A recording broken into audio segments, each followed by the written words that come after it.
Asalaamu calaykum waraxmatullaahi wabarakaatuh. Daawadayaal dhammaantiin ku soo dhawaada baro caalamka xalqadiisii 11aad taas oo aan maanta uga hadli doono wadanka Bahrain. Haddaba walaal, waxaan kaa codsanayaa inaad muuqaalkan gaarsiiso saaxiibada kale si ay uga faa'iideystaan. Mahadsanid. Inta aanan wax kale u guda gelin, aan ugu horeyn falaqayno calanka wadanka Bahrain. Calanka wadanka Bahrain wuxuu ka kooban yahay laba qaybood, dhanka cad iyo dhanka gaduudan. Labadan qaybood ee calanku ka kooban yahay waxa u dhaxeeya 5 gal oo cadcad oo u taagan shanta tiir ee Islaamka. Calanka wadanka Bahrain wuxuu soo shabahaa midka wadanka Qatar. Hase ahaatee, midka wadanka Qatar ayaa ka ballaaran, wuxuuna leeyahay midab maroon ah, halka uu midka Bahrain ka lahaa midab gaduudan. Wuxuu sidoo kale kaga duwan yahay tirada saddexgalada ku sawiran calanka. Dad badani ma oga halka ay ku taalo wadanka Bahrain, waayo waa wadan badkiisu yar yahay. Markii la eego gacanka Carbeed, waxaa hadiiba la arkaa wadamada waaweyn sida Sacuudi Carabiya, Cumaan iyo Kuwait. Kadib markii la eego marinka yar ee ka koreeya dalka Qatar, ayaa la arkaa wadanka Bahrain. Bahrain waa wadan ka kooban 33 jasiiradood.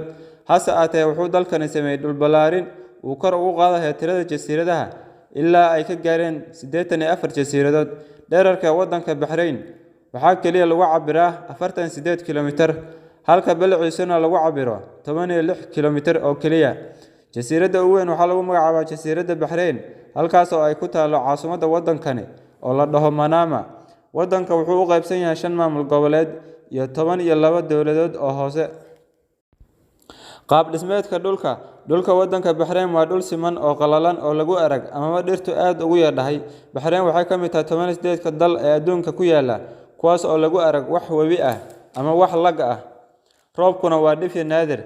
Waxaa laga yaabaa haddaba daawada inaad isweydiinaysid, dadka halkan harraad uguma dhintaan miyaa? Hagaag, dadka dhulkan waxay ku nool yihiin biyo ay ka helaan ilo dabiici ah iyo sidoo kale biyaha cusbada laga meero ee badda. Tobanayadii sano ee la soo dhaafay, Bahrain waxay kubcisay dhaqaalaheeda.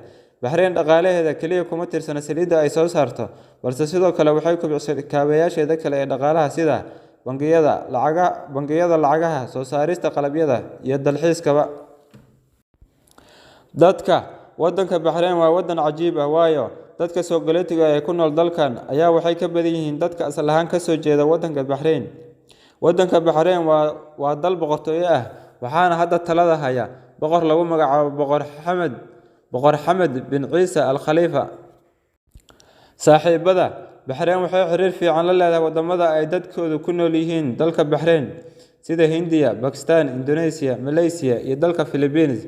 Xiriirada dhanka ganacsiga waxaa ugu weyn wadamada Turkiga iyo Mareykanka.